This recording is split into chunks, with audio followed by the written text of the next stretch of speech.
Grown in Limpopo, Mpumalanga and KwaZulu Natal province, macadamia nuts has become one of Mzansi's major export crops, and this week we share tips for new farmers to get started. We're back with Meadow Feeds, who farmers turn to for more than just feed. Gareth Salmond, ruminant technical advisor at Meadow Feeds, talks to us about the basics of pig breeding for profitable enterprise. Our book of the week is The Infinite Game by Simon Sinek. And our farmer tip of the week comes from Nomalanga Pascal, KwaZulu Natal farmer and HR practitioner. This is Farmers Inside Track, supported by Food for Mzansi. Inspiration for your business and life. From South Africa's farmers and agripreneurs. Hey, I'm Mzansi, and welcome to episode 124 of Farmers Inside Track, powered by Meadow Feeds. I'm your host, Dawn Numdu. Let's get straight into that promise guide to starting a macadamia nut farm in South Africa. Nicole Ludolf chats to our expert from the Agricultural Research Council, Mark Painter. Thank you so much, Dawn. Now, Mark, can you tell us a bit about yourself, please? How did you get into researching macadamia nuts?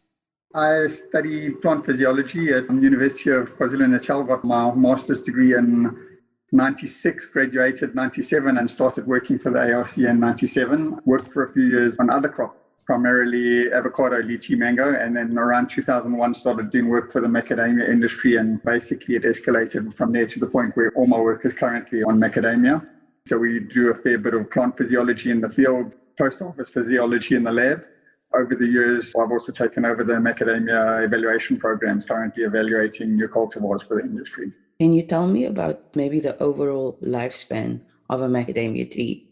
You're looking at about 2 to 3 years for the first nuts to be on the tree. At that point, it's a really small crop. You're looking at a handful of nuts. So you're not looking at being economically viable. You're probably going to get bigger crops by year 4 or 5, again, depending on the cultivar, but you're looking at breaking even on an established farm. So if you're an established grower growing another crop, you've already got all your infrastructure, tractors, buildings, everything in place, and you're just switching to macadamias, you're probably looking at a macadamia orchard breaking even at around year 6 to 7. That's for an established farm. If you are a new farmer, just bought a piece of land starting from scratch with no infrastructure in place, and you still have to put in all the irrigation and buy the equipment and build the sheds, you're probably looking at about 11 years to break even. It's not a short-term crop. There are farms, particularly in sort of impoverished communities that are being assisted by like the Department of Agriculture. You often see crops being grown between the macadamia rows, and quite often you'll see farmers that are switching from field crop, sort of more plantation type crops like papaya, bananas, that sort of thing. You will often see the macs being established in established plantations. So you'll see a banana field with macadamias planted between the bananas until they're big enough to be producing, at which point the bananas are taken out. It's not an ideal situation, but that's a reality. You need cash flow when you're farming. When do you plant the trees and when is harvesting season? There's very few areas that are not amenable to planting year-round, and particularly the coastal areas with the climate skewed more towards tropical and subtropical growers do plant year-round. Your inland regions, which are more subtropical, people tend to avoid planting midwinter, especially if it's areas where the temperatures go down below 10. Planting season is going to depend a little bit on your climatic zone. And the harvesting. In established orchards, you're looking at your harvest start, again, depending on where you are. Coastal regions are milder. You can probably expect the early cultivars to be maturing late February, early March, but most areas you look at mid to late March, April for the harvest to start. It's basically when the nuts on the most cultivars start falling off the trees. Is there any specific climate that macadamia nuts prefers above all else? You have to take into account sort of the background of macadamia. They are a subtropical species. They prefer a subtropical climate. They're definitely not a deciduous species. If you have frost, basically don't plant them. That would be my advice. On the opposite end of the scale, the hotter areas, macadamias tend to stop photosynthesizing at around 33 degrees centigrade. So if you've got ample water in hot areas, you're not going to lose your trees, but you're certainly not going to have a productive tree. Water-wise, we recommend a minimum of 800 to 1,000 mils if you plant in dry land. But if you plant in dry land, that rainfall has to be in the time of your peak demand. So that's from around flowering, August or so. Your primary water need is between August and late January, early February. That's the period from flowering to oil accumulation. I wanted to know, maybe in general, if you're able to tell me maybe some of the challenges that face macadamia farmers in the industry. The biggest challenge, I think, getting your hands on trees. There's a lot of guys who have committed themselves. They know they're going to plant macadamias. They're going ahead, getting their lands ready, and then they realize actually there's a 3-year wait, maybe even longer for trees. So that's probably the first challenge to deal with. In terms of finances, the other challenge for a new grower is probably getting the farm infrastructure right. You have specific on-farm needs when you're planting mac. The macadamia comes off the tree with the nut inside a shell, and the shell is enclosed in a fairly tough green husk.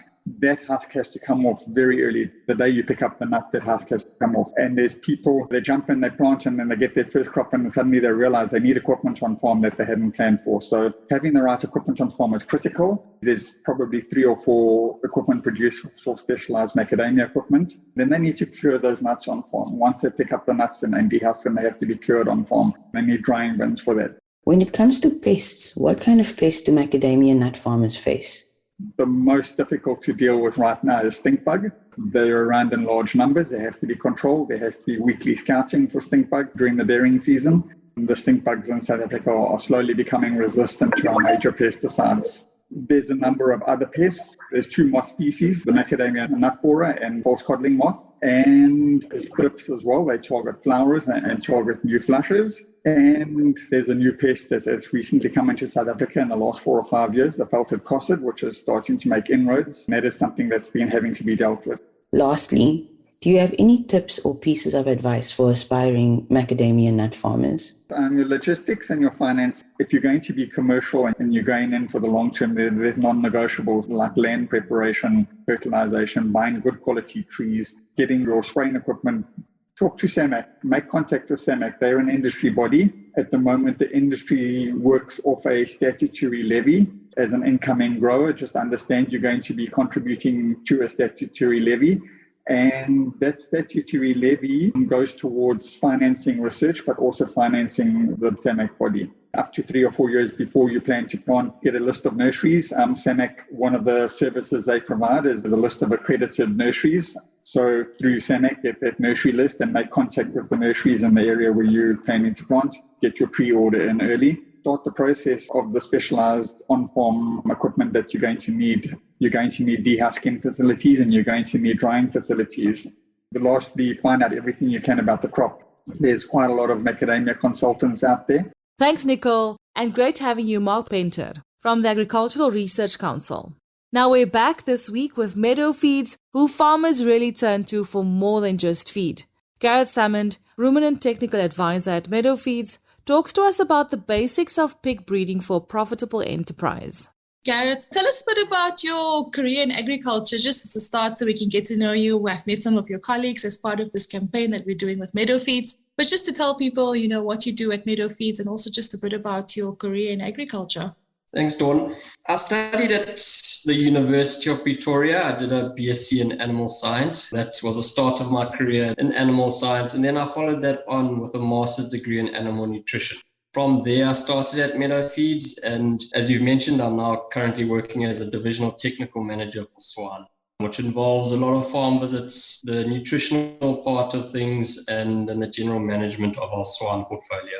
Now, that brings us to today's topic, which is focused on going back to the basics when it comes to pig feeding for profitable enterprise. And maybe I'll just start about, just more about your work at Meadow Feeds. What do you enjoy most about your position and also just the work that you're doing? Dawn, I would say that I enjoy being in an industry where research and knowledge of swine nutrition continues to develop as a fast rate globally. And at Meadow Feeds, we are able to push ourselves to be part of this continued growth, whilst incorporating these nutritional developments into our product range. Obviously, the type of feed is important for any farmer. Now, is the type of feed given to pigs important, and how do you go about a feed formulation when it comes to pigs?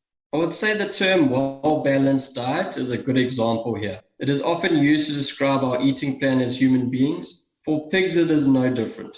For them to reach peak performance, it is essential to meet all their nutritional requirements through a well-balanced diet.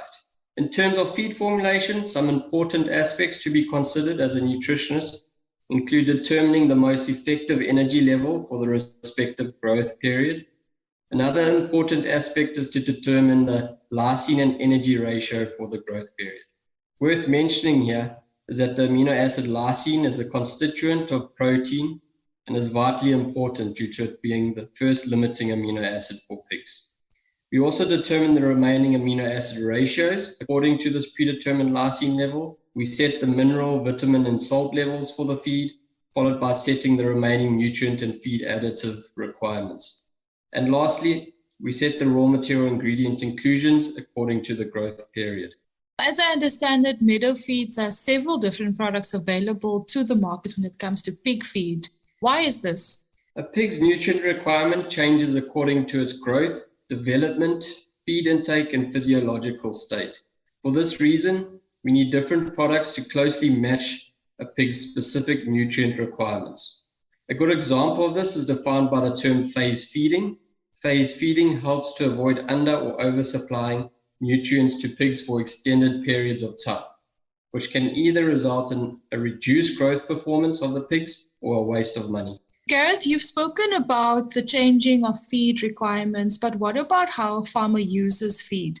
Is there a difference in that as well? Yes, most definitely, Dawn. Feed cost is 60 to 70% of the total cost of a pig operation and is therefore one of the most important contributors to the success of the operation. Ensuring the correct feed allocation is important because inaccurate diets or incorrect feeding levels decrease feed efficiencies and increase costs.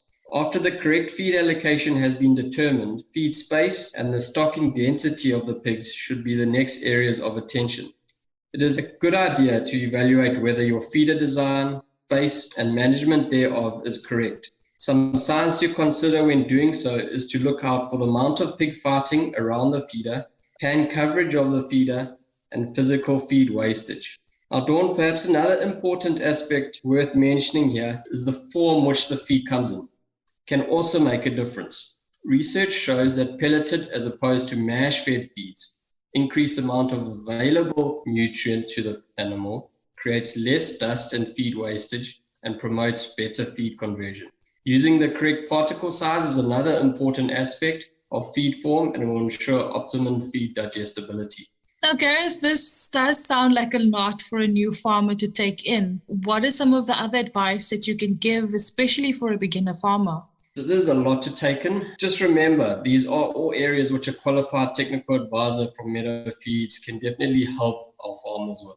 Do you have also some advice in terms of, farmers spending time in the field, perhaps something that you have seen and come across often? One thing that pops into my head straight away is the importance of feed planning so as to ensure a consistent supply of feed. Pigs are very sensitive to feed disruptions, so running out of feed for lengthy periods of time can result in reduced growth rates, reduced feed digestibility, increased stress, health disruptions, and increased aggression. The same importance should be put on water disruptions. There seems to be major differences between feeding a breeding pig compared to a pig reared for market. Could you maybe elaborate a little bit more on this one? Your breeding pigs, namely your gilts and sows, are fed for longevity and productivity to be able to produce several litters of pigs over a long period of time. Whilst the pigs reared specifically for market, what I call finisher pigs, are fed to reach slaughter weight in the shortest time possible. The key to a good gilt and sow feeding program is to monitor and control their body weight, body condition, and age whilst maintaining a healthy digestive system. For these animals, we tend to follow a more restricted feeding program. Whereas the key to a good finisher pig feeding program is to ensure that the correct nutrient and ingredient allocation is continuously met for a high, efficient, and cost-effective growth rate. For these animals, we tend to follow an unrestricted feeding pattern. Although these pigs are managed very differently when older than 10 weeks of age, it is worth mentioning that prior to this, the use of highly digestible feed ingredients will assist pigs get off to a good early start in terms of growth and health, something which will result in the improved performance of both gilt and finisher pigs later on in life. Thanks so much for joining us here on Farmers Inside Track, Gareth. Do you have any closing remarks or something that you'd like to leave our farmers listening with, especially around, going back to the basics when it comes to breeding pigs and everything around feed and production in general? I think just in closing, We have discussed a lot about feed and management thereof. However, it is important to remember that swine performance is multifaceted. To really get the best results from your feeding program, the farm should also consider the genetics of the pigs, housing and environment of the pigs, the management level, water quality, and also the health of the herd. Thanks so much for joining us here once again on Farmers Inside Track, Gareth Salmond, Ruminant Technical Advisor at Meadow Feeds. Next up, and before we let you go, our book of the week is The Infinite Game by Simon Sinek. Here's the author talking more about this book and why he wrote it. Infinite Game is exactly the same. It's me on my journey, which is the same journey that we're all on, which is I'm living in the world, I'm functioning in the world, I'm an idealist, I talk about the world I want to live in, and quite frankly, I got tired of people in power, people who run companies, people who work on Wall Street, telling me that I'm naive, I'm stupid, and I don't understand how business works. And when I discovered this little book called Finite and Infinite Games by James Carsey that was written in 1986, it gave me a whole new perspective on how the world actually works. That we are, at all moments of all days, players in games that have no finish lines. There's no such thing as winning friendship. There's no such thing as winning in marriage. If you think you're going to be number one in your marriage, it's not going to go well. And there's definitely no such thing as winning business. And yet you listen to so many leaders, and they talk about being number one, being the best, beating their competition. They have no idea how the world is actually working. They're playing with the wrong mindset for the game that they're actually playing. And when you play with a finite mindset in an infinite game, you damage trust, you damage cooperation, and you hurt innovation, and eventually the organization struggles and goes into decline.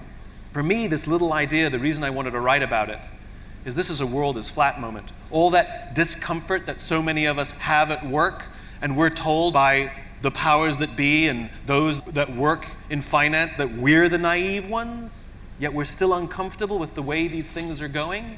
This is the world is flat moment, as I said. It turns out that they don't understand how business works.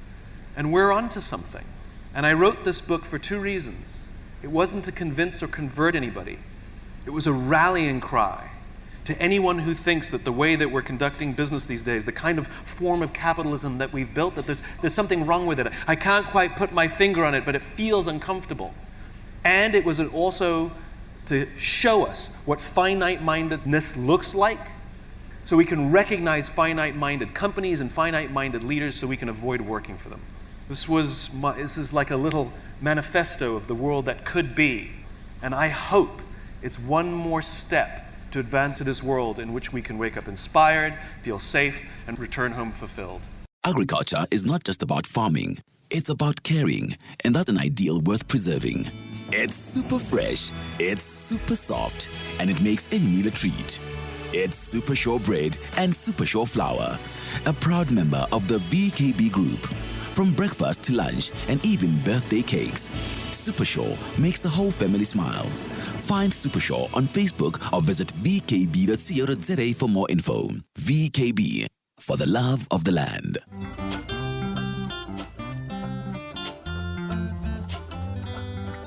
Remember, if you'd like to review a book or perhaps you have a book suggestion, feel free to email us on info@foodformzansi.co.za. Now you know we can't let you go without sharing that farmer tip of the week, and this week we're joined by Nomalanga Pascal, KwaZulu Natal farmer and HR practitioner. She has a few tips on how new farmers can apply for agricultural finance and investment. Partnerships are very important. The value chain is quite broad within the agricultural sector. At a high level, when we're talking value chain, we're talking from the input side, from the production side, from the processing side, from the distribution side, and then from the consumption side. So you have to decide where you want to play and why. And in all those sectors, there are established captains of the industry. You have to work with the existing players for this transformation to happen, because that is what the funders will look at as to where are you positioning yourself. You have to look at farming as a business, not as, by the way, a whiling away time hobby. As you said, it is not for the faint-hearted. So we have a lot of work that government, private sector, the commodity companies, etc., are involved in. So it's just for you to be able to do your research and be able to see who you'd like to come to. And our farmer tip of the week from Nomalanga Pascal, KZN farmer and HR practitioner, brings us to the end of another exciting episode. Remember, if you loved it, please rate it and share it with your friends, family members, and fellow farmers. And be sure to check out our sister publication called foodforafrica.com for inspiration and news from across the continent.